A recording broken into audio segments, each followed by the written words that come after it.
আজকে আমরা বানাবো কামরাঙা মাখা।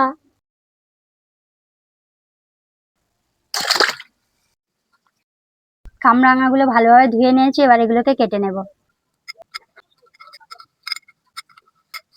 দুটো কাঁচা লঙ্কা ও চিনিটাকে আমি হামানদিস্তায় দিয়ে থেতো করে নেব।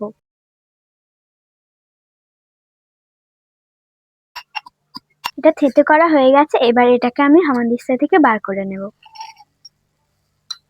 সব কামরাঙাগুলোকে কেটে নিয়েছি, এবার মশলা দিয়ে মাখিয়ে নেব। নুন, কাঁচা লঙ্কা, চিনি বাটা, কাসুন্দি ও গুঁড়ো লঙ্কা দিয়ে দেব। পুড়িয়ে নেওয়া দুটো শুকনো লঙ্কা দিয়ে দেব।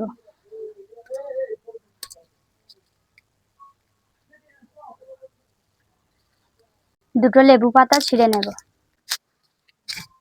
কিছুটা সর্ষের তেল দিয়ে দেব। ভালোভাবে এবার একসাথে মাখিয়ে নেব। শেষে কিছুটা ভাজা মশলা দিয়ে আবারও ভালোভাবে মাখিয়ে নেব।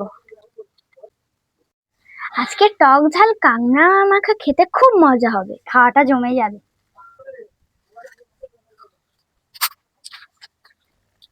ফাটাফাটি খেতে লাগছে, দারুণ হয়েছে। তোমরা কিন্তু বাড়িতে অবশ্যই বানাবে আর কমেন্টে বলবে কেমন খেতে হয়েছে।